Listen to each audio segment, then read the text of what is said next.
Oh, it is working, looks like. Uh, Thank you. Welcome, you all. I'm having a lot of problems today. Technology from yesterday started it. Uh, welcome to MedBix webcast. I'm not Einstein, Albert Einstein by any means. Otherwise, we would have fixed it. When Silicon Valley, I want to show some little of my frustration with the Silicon Valley. They say that computers are going to take over the humans. They can't even fix the damn videos. What they're going to talk about, they're taking over the humans. It doesn't make any sense to me. But they claim a big things. But anyway, my name is Raman Annamaraju. I'm the MedBix webcast host. I am Today we have a that I'm going to talk about a very special woman in the history from the history, and then she's so relevant, and she is a very one of the Me Too movement. As you all know, that you claim that a lot of women are it's doing that. But one thing in science, Me Too movement is so critical and so important. That's what I want to promote. Me Too in science and medicine. That is actually the person I'm going to talk about. It is that she's a very important figure, but she was trivialized in the history. So I want to bring her what she did to the history of medicine, history of science itself, and mathematics. But besides that, now I have a very distinguished guest today. I hope I can bring her to the table. Her name is Anita Kumari Srivastava.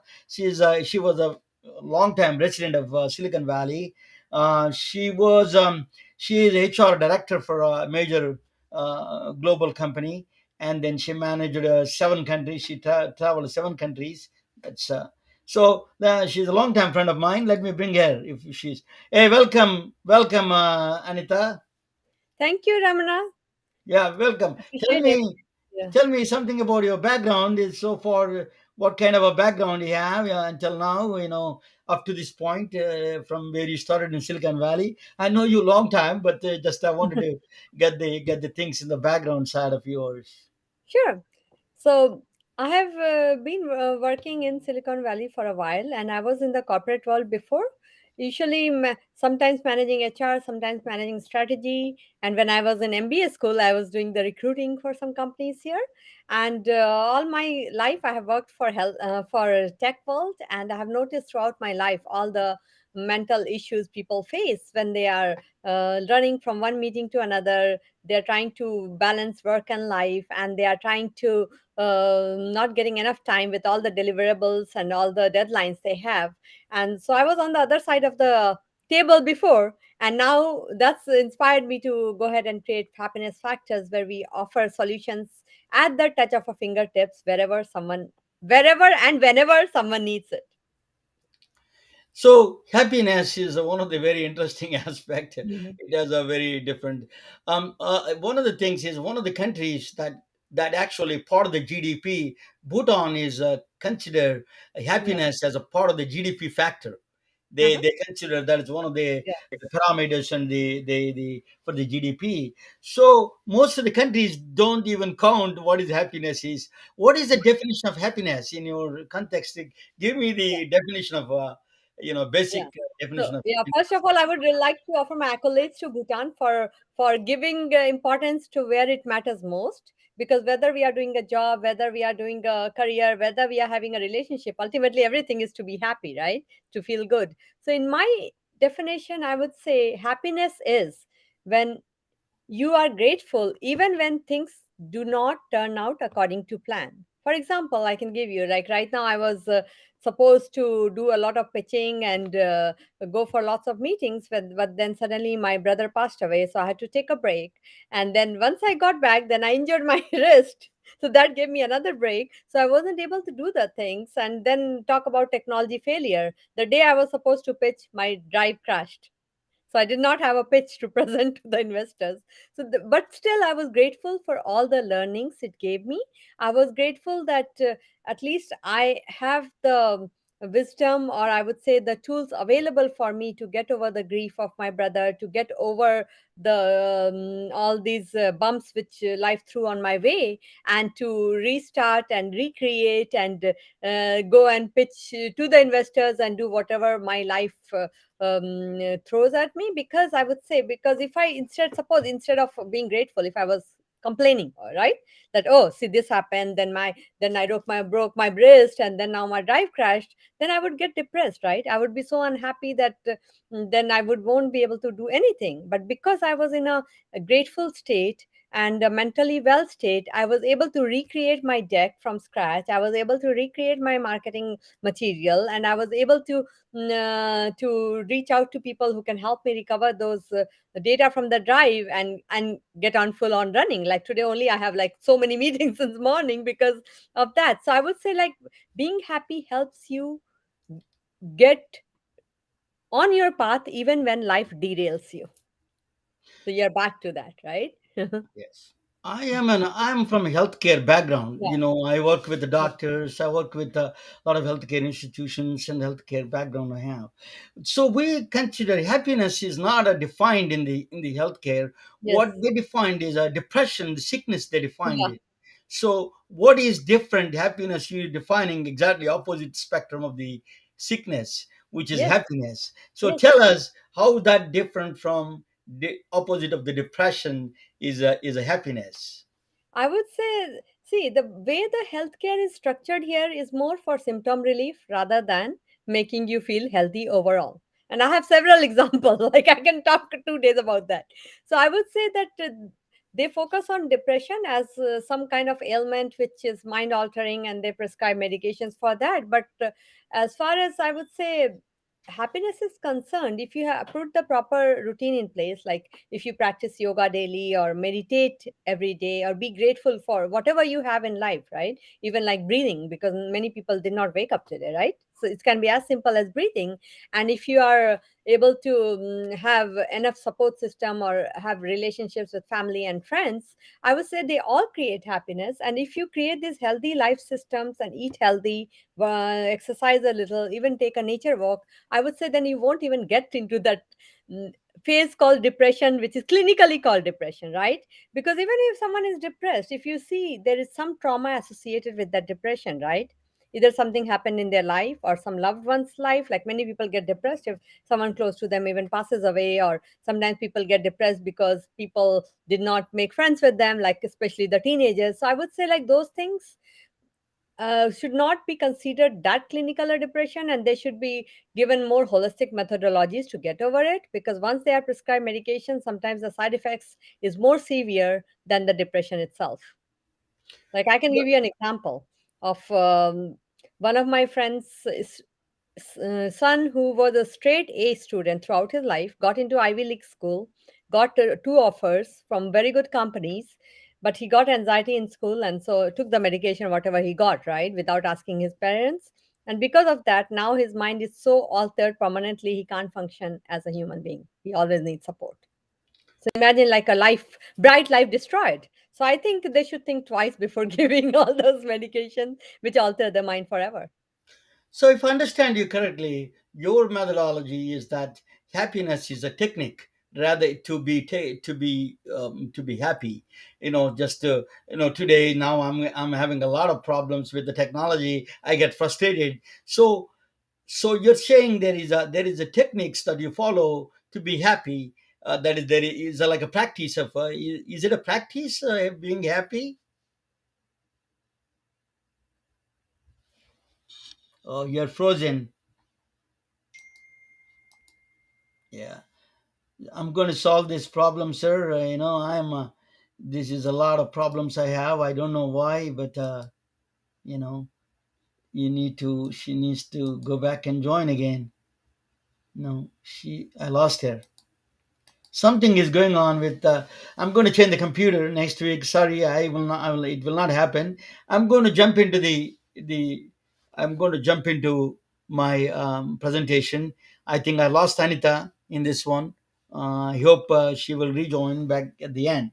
But let me join. Let me go back and I'm really, really problem. I installed some to fix some problem, and it created more problems. We are both frozen. Okay.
Sorry about that, guys.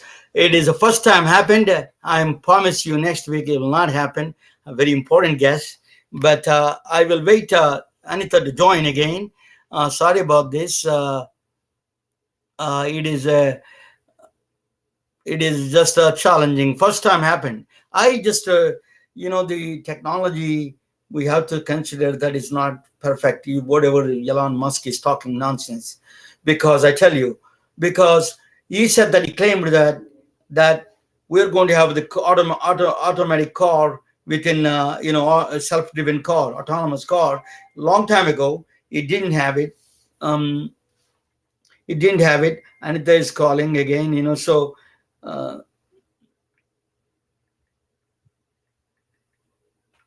so that is a problem. So anyway, that is it is a lot more challenges today I have. I'm sorry, I'm extremely sorry. This is the You need to bear with me today. I hope you understand it. So that's why I'm a physician advocate, not the technology advocate. I'm a defector from Silicon Valley. That's why I don't trust what they say. For example, artificial intelligence is a snake oil sales. That's what they do. I tell you what artificial intelligence is supposed to do. When it's supposed to predict the pandemic, that's a storm. They said that they find a flu pandemics. They diagnose lung cancers. COVID, they can diagnose. They have not done anything. In front of them is a big storm, which is the pandemic. They could not find it. That is the AI's fundamental predictive model you should do. It didn't predict the pandemic and half a million, more than almost more than close to a million people dead. So sorry, 6 million people, right? That is so sick. So what is this 6 million people dead, and then millions suffering from the long COVID?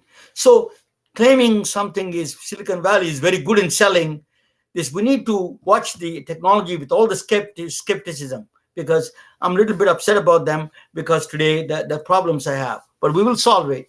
So it is good and bad, right? That's why I could able to talk with you, and I could do all those things. Um, so that is I'm having a problem there. So that is the so Anita is talking. I think she cannot even get in, but next time I have to bring her. Let me finish this project fast and quick. Um, and thanks, Anita, joining, but unfortunately that is what it is. So let me talk about that important. There's invasion. Presentation is that Me Too movement for women in science and medicine. That's what I'm presenting. People are complaining about basic cultural aspect, or that the relationship aspects. But the most important is Me Too movement should belong to we forgotten in science and medicine. That's what I'm going to bring it back to you here. There is a Russia and Ukraine. There is a war going on between. Russian troops are, partial mobilization is happening right now. That means it is a large number of mobile the deploying several things are deployed in the several being deployed right now in the Ukrainian borders. So it is a very strange situation and dangerous situation. Um, Anita, I will bring you back once I that at the end I will bring you back. Okay. Um, Anita, I will bring you back when I. Sorry, she joined. Ladies and gentlemen, she joined, but I will bring her back at the end. I started the presentation. I'm going to do it. I'm going to go ahead. So, so, so I'm going to. She's going to listen to the presentation along with everybody else. Let us do that. Okay. Now, this is yeah. So Russia is right now attacking the Ukraine. Whatever the reasons are, but it is a very tense situation there. But this is not the first time happened. It was happened in 1853 and 1856. The hard zone right now happened in 1853 is a Crimean War. Crimean Peninsula is a hard zone. The Russia and Ukraine, the central hard zone was Crimean Peninsula. So Russia right now, that is what they want to do. They wanted to establish autonomous situation there in the Crimea. Ukraine wants that Crimea back. All kinds of things are going on there. But in 1853, it's exactly happened. Ukrainian population, at the time, there was no country, Ukraine. Ukraine was ruled by Ottoman Empire, is actually Turkey, basically present-day Turkey. It was ruled by, so Turkey was Ottoman Empire, Ottoman was the king ruler, but they didn't have the enough army to fight against Russia. Russia was a stronger army.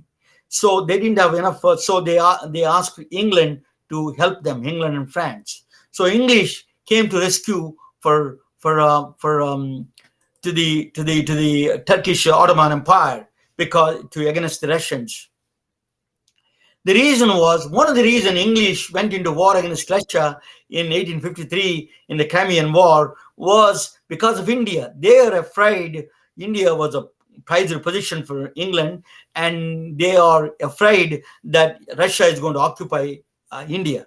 That was one of the real fear for them, that they're going to lose the prized position. India at the time, India was highly cultured, and at the time it is a huge country, and it was a big thing. So they were afraid, and they deployed all the forces. England is the one put a lot more forces in the Ottoman, in the Crimean, across the Black Sea. If you see the map, if I show you a map, that's where right now the war is going on at the same place. The Crimean Peninsula is there, across the Black Sea is Turkey.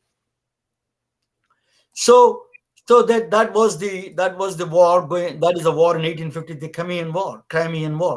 It is a modern war, the first modern war in the history. They have telecommunications. They started telegraph they were using at the time, and then they have railways to transport all the mobilizing all the supply chain and the troops, and then they have naval shells.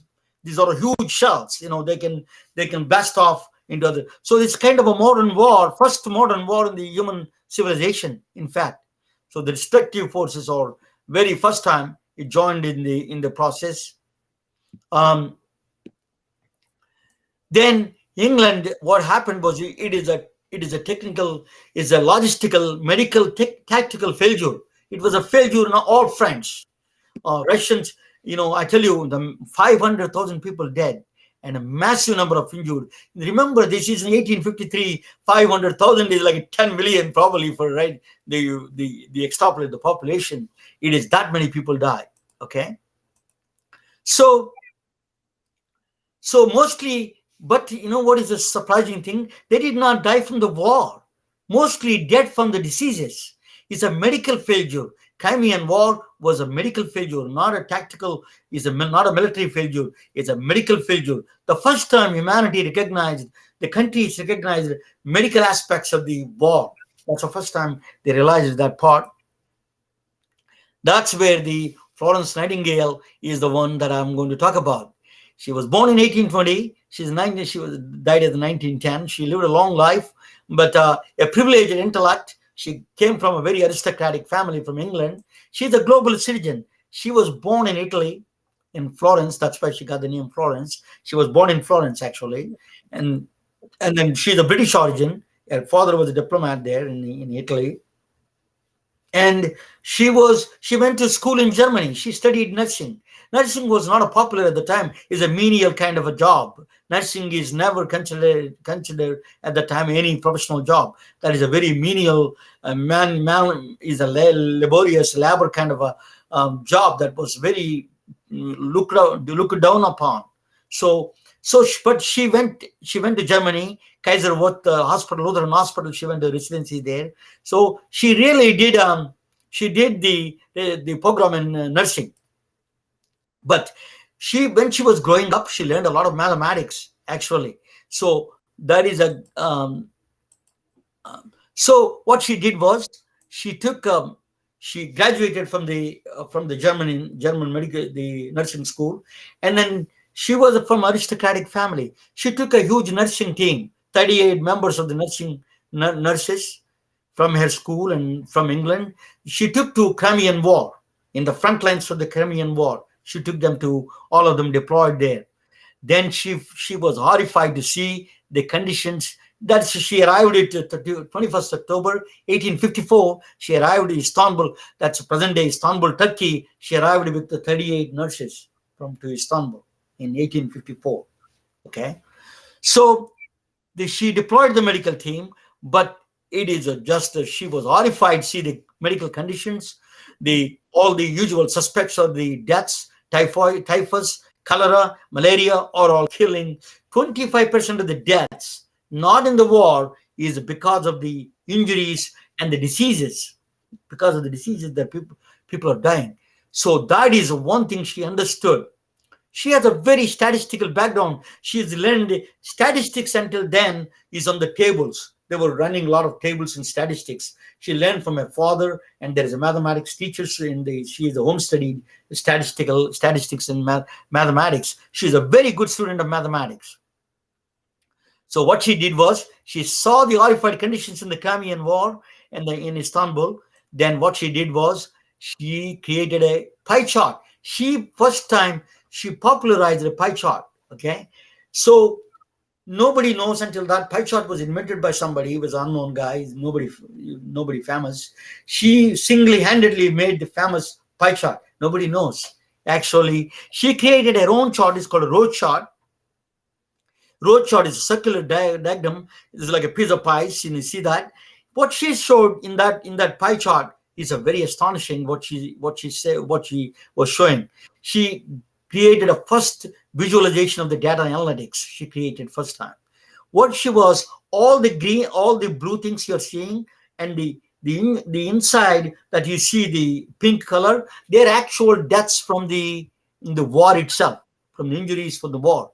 The blue ones, the blue pies, are all due to the deaths due to the diseases. They outnumbered, outweighed, outpaced the number of deaths in the middle of the war itself. So what she demonstrated, what she told the England, not the Russians are not killing the British soldiers. The British are killing the British soldiers. We're not taking care of these diseases. That's what she said. And she created this pie chart, and she took to the Westminster Hall. She's a powerful lobbyist. Florence Nightingale, not only is she a mathematician, she's a lobbyist, powerful lobbyist. She took this pie chart. She was walking around the Westminster Hall and then talking with all the politicians. They hated to see her, because she said that if you're not going to see that, I'm going to tell the public you're the ones who are killing the British soldiers, not the Russians, because of the diseases they're dying in the large numbers. So they were afraid of her. Actually, it's very strange. She was in 1854. This is the woman who made she said that in one time, if there is a chance, the general cut me into pieces. That's what she said. So she was kind of she was very powerful lobbyist in that sense. She lobbied, and she went to the Queen Victoria at the time. Queen Victoria, she was there, and then she was lobbying, and she got the funding to build a new hospital. But that is what she got. She got the funding for the hospital. So she went back to the Istanbul. She built So actually the pie charts have became so famous in our Atlanta. I'm from Atlanta. Atlanta, W.B. Du Bois actually used a pie chart in the 1900 Paris exhibition to demonstrate the discrimination between the blacks and whites, the discrimination of the blacks in the South. He took the book from the chart from the Florence Nightingale. He replicated the process again, and he credited Florence Nightingale for her that contribution for that. So he that was a very popular chart in Paris exhibition, World Exhibition in the 1900. So this what happened was this she built the hospital. So it's called Skutari Hospital in Istanbul, Turkey. It is a so she expanded the hospital into she put the big windows. Open sun is the sun itself is a sun rays or light rays or itself healing the wounds, healing the stuff. That's what she did. She understood the effect of natural light on the health itself. Now Scientific American magazine actually published recently a tribute to the Florence Nightingale, how she contributed for the architecture of the hospitals itself. Not only she's a brilliant scientist. What she did was she came up with the science. At that time, she took the carbon. She wanted to measure the carbon dioxide in the rooms in the hospital itself. What she did was she took a lime water and run through the special process, and then you put the air inside, and the amount of the precipitation that comes to the white milky thing is coming on the right side. It shows that the amount of the carbon dioxide there. So the what she's saying is you need to maintain 2,500 to 5,000 cubic feet per hour. That circulation has to be done. She came up with the first time in the human history the science behind the architecture of the hospital. She's a serious architect. Actually, Scientific American country, gave a very powerful testimony in the sense that she is really a genesis for the hospital architecture. Then she employed science. She deployed science and everything. She brought it down the mortality rate from 65% to 2%. She demonstrated with the punchard again drastic reduction in the deaths. There's clean sanitations. She deployed sanitation and all the things she did, and she was doing all those things. But so she drastically reduced. Another thing she did, Renshaw Hospital is a free public.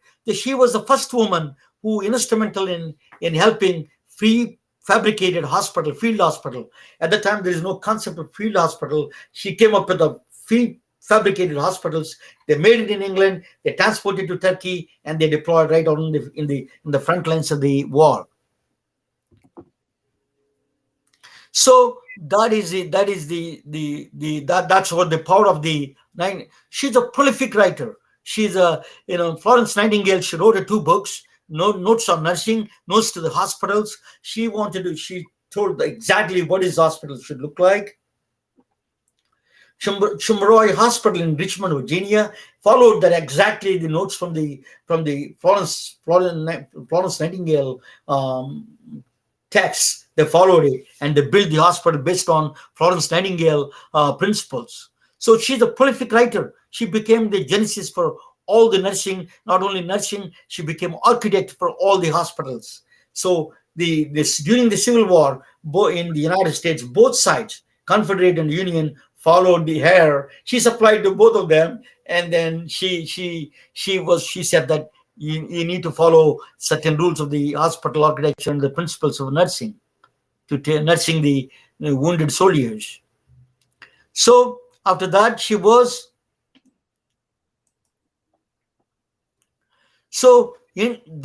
was. I tell you, she is how powerful this woman is. She understood the interoperability. Now healthcare is everybody talks about interoperability because EMR, electronic medical records, because you need to talk between the hospital systems to the doctors to the patients. It's a big mess. And no, every EMR they think their own country. They don't want to communicate each other. So what she did was she created a uniform printed forms in the 1854. she went back to England. Her health was going down. She went back to England, and then she installed the interoperability standards, healthcare uniform, health hospital printed forms, uniform standards. She deployed the uniform standards in the London hospitals. She's the first one understood the interoperability better than anybody. She's the first woman or first man, doesn't matter. First human being understood the value of the data collection, the value of the interoperability. She understood, and she did that. She collected the meticulous. She is a meticulous in collecting the data. In fact, so Silicon Valley people like the data. They build these platforms, but there is no data there for the healthcare. That's a big problem right now. If there is a data, Dr. Matthew says. So actually, believe this or not, she was a Royal Society. She was a member and a founder of the Royal Statistical Society. She was instrumental in forming statistics in the army, in the Department of Army, and also she was a statistics. She did the Royal Statistical Society. She was instrumental in forming the society, and then American Statistical Society gave her honorary membership. The president went to England because she could not able to travel to the United States. So he went to England and gave her the degree, gave her the honorarium for her to American Statistical Society, honored her, gave her honorary membership in the American Statistical Society. And she's a mathematician to the core. People, a lady, so if anybody says lady with a lamp is a very trivializing what she did. So she was a founder of a medical tourism. You're all talking about medical tourism. Actually, she was the founder of medical tourism. She was telling everybody from Switzerland, the costs are very high in Switzerland at the time. What she said that go to Turkey and it's a lot cheaper and the hospitals are good. And she was promoting the medical tourism among the Europeans to go to Turkey. So she was a founder of the medical tourism, in fact. So she did so many things. But she was fighting the bipolar depression. She's bouts of depression she faced. We can talk with Anita about that. How she can be happy, but she was that. She was facing a lot of. She was going through a lot of bouts of depression during the process. Catherine Wisner from Houston, from the Baylor Medical School, she was post-diagnosis, of course, but it's all documented. She went through lots of bouts of depressions. She was not married and she didn't have any kids. But I don't know the reasons but definitely she went through a lot of mental depression. But but on the top of it, she's a prolific statistician, mathematician, nurse, architect, and reformer. Above all, she's a very compassionate woman. When one day, one prostitute asked her, that in England, am I going to hell because my profession? Am I going to hell? She asked Florence Nightingale. What Florence Nightingale answer was? The God is more compassionate than any other human being. Don't think these trivial humans can judge you. The God is a lot more and bigger compassionate than all the human beings. That's what she's answered. She was extremely compassionate woman. She said that she was a voice for the people who are dead because of the diseases. So I stand at the altar of them. She said that I stand at the altar of the murdered men. While I live, I fight their cause. So I fight their cause of the people who are murdered in the war. She was saying people are unnecessarily killed in the war or the murder. She considered that as a murder. So that is, I fight their cause. That's what she's saying. So she's a compassionate woman. So Florence Nightingale is one of my favorite, accolades. Or a lot of even nurses don't know what their background is. A lot of mathematicians don't know. A lot of the medical people don't know what their real background is. She's a prolific public health researcher. The first, I will say, she's a mother and father of the public health research.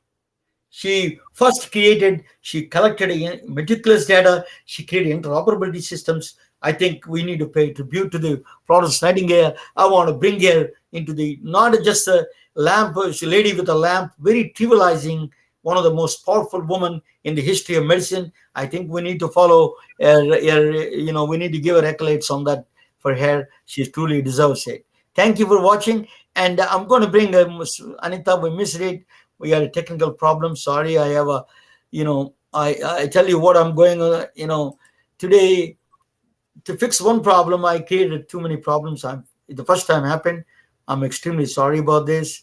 I ask your forgiveness for this because I wanted to maintain some standard. Monday to Friday, I do this. I want to bring to the good things to the table, and it was a challenging for me to bring these kind of stories to bring to the table and introduce guests. Is my honor. It's my privilege. In fact, thank you. Let me bring Anita back to the front lines and see what she's going to do for us and talk a little bit about the happiness, how people like Florence Nightingale with the depression can be happier.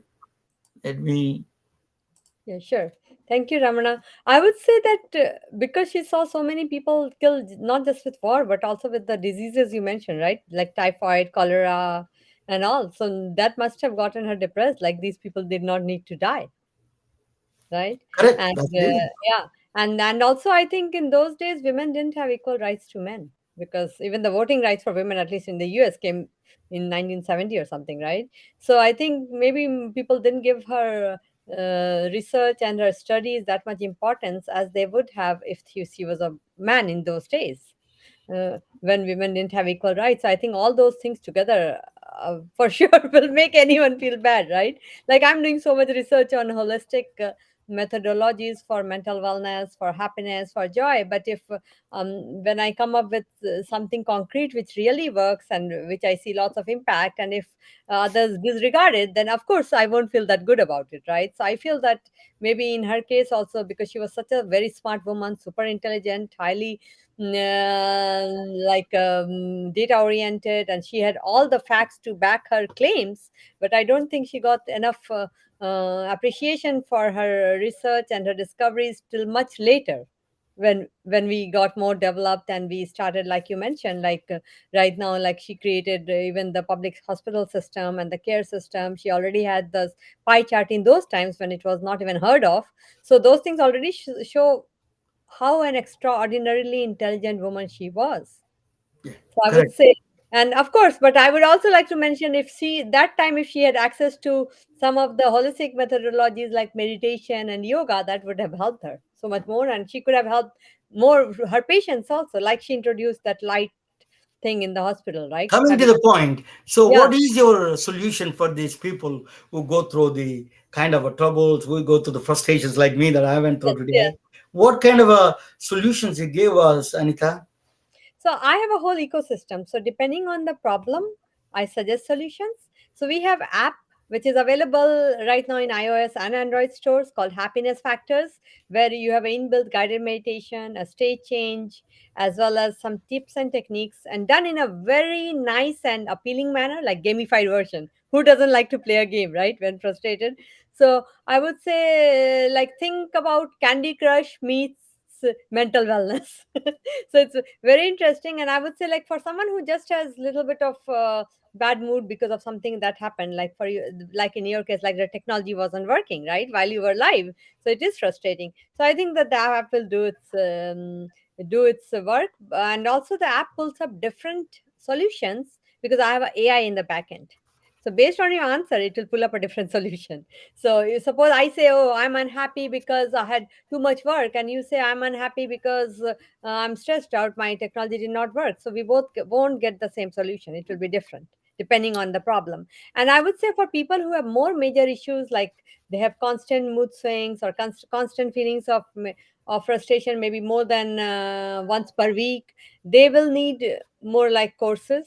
And if so, or even like one-on-one coaching, depending on how long that problem has been going on and what's the trigger in their life which started that problem in the first place, right? Because as a kids we all are happy, right? With little things, we don't have that much. We will fall, we will get hurt, we'll cry again, And we'll get happy and start playing, right? So we Anita, but you're from Silicon Valley. They want to yeah, quantify everything. Happiness yes, is good, so they need to quantify. For exactly, example, we have the in medicine they're slowly quantifying the kind of relaxation techniques, which is a yes, virtual yes, reality and the yeah, neurofeedback. They're yeah. using the methods, new methods. They're quantifying. How do you quantify through your methods that you feel better? How do you see the difference in 6 weeks, 3 weeks, some kind of a It depends on the problem. So the first session is always free, like it's the evaluation session where we say, okay, this is the number of sessions you need, especially for a coaching, right? And then evaluate the progress. So that's how we quantify. But we see, happiness can't be quantified. If anyone says they can quantify happiness, they don't really know the happiness, right? Because happiness is in the here, in the now, right? So I would say, like, already, even though they quantify everything, but right now they are prescribing meditation as a tool for people with mental illness issues. yeah. And meditation cannot be quantified, Okay. right? So I would say, like, right now they are coming to terms with the holistic methodologies, which people in the eastern countries like India, China, and all, they already knew ages ago, because that time people were so happy, they had a healthy lifestyle, they were community oriented. It was all because of all the inbuilt holistic methodologies in the system, right? Like in India, from childhood people used to know the mantras, the meditation, the yoga, and all the different values, which later on got spoiled because of the attack from the Mughals and the British. But I would say, like, already it was already proven, and people were very content and very satisfied at that time. And now gradually it's making its way back even to the Western world. And already, if you heard about Sadhguru or Deepak Chopra, they all have business centered around these holistic methodologies, and they are super successful because it works. Yeah. What is your? I don't know about that all the more really right or wrong, but definitely there is Yeah. something to it. But India, if we are from India. That is a meditation is a Yeah. genesis of the meditation there in India, Hmm. so that they gave the value to the mind itself. Mind is Yeah. a powerful is a lot of times brain and mind are two distinct properties of the nature, may not be the same. Hmm. So that is one thing we understand. We are trying to understand the neuroscience Hmm. about that aspects. But Anita, what is your website and how do the people can reach you? So it's www.happinessfactors.com. So it's HAPPINESSFACTORS.com. Or they can go to Instagram, Twitter, LinkedIn, Tumblr, and Facebook, and just do hashtag happiness factors. They will find us. And we also have a YouTube channel with lots of free resources for stress, for anxiety, for other mental health problems. And we have been releasing one video every week on called 5 tips to reduce stress effectively, or 5 tips to manage anxiety, or 5 tips, and those are all available for free for people. And if they want to reach us, reach out to us, they can reach us either through social media or through our email, which is funny@happinessfactors.com, or go to our website and they will find alternate ways to contact us also. And another thing about going to our website is we have a free mental wellness quiz, which anyone can take, and they will know how mentally well they are at that point of time. Thank you so much, Anita. It's a really honor. That is a really give a lot of good information. People can reach you. Silicon Valley needs a lot of this right now. What after the pandemic, everybody's there's mental problems are everywhere around the Yes. world right now. So you need to do that. Hey, then, ladies and gentlemen, thank you so much, Anita. But let me Thank you, next Raman. week. It's going to be amazing week. I tell you that I have a very powerful people. Really, Dr. Mukherjee is going to be there. He's a radiologist. Is a Suresh Mukherjee, professor of radiology and radiation oncology, is going to join with us and next Wednesday live. After that, Thursday, I'm extremely excited about this doctor. Is Dr. Doug Bial. He is Douglas Bial. He is of course a distinguished radiologist. No, he's from Oklahoma. I went to school in Norman, Oklahoma. I did a nuclear engineering there. Nice. Then he was the only. I was very excited about it. This one is because he is the only doctor that I know who climbed Mount Everest. It is a very interesting to talk with him. He's going to talk about a little bit about the pain process and the his radiology a little bit. plus the experience of the Mount Everest climbing is going to be very interesting. These are all RSNA special next week. I'm truly excited about it. Thank you all joining, and then I'm going to just to play this. Let me play this thing, and then thank you all. Thank you for joining. Good night, Thank and you. um, just 1 second. We are retelling their stories through our patented designs that can be worn on scrubs, t-shirts, printed on conference bags, and endless other promotional materials. Daily Wear for Medicine is the first ever of its kind to create curiosity in medicine through visual art. We at MedBricks are celebrating unsung heroes of the past who made enormous contributions to the field of medicine through our unique campaign called Daily Wear for Medicine. You can wear it, carry it, and give it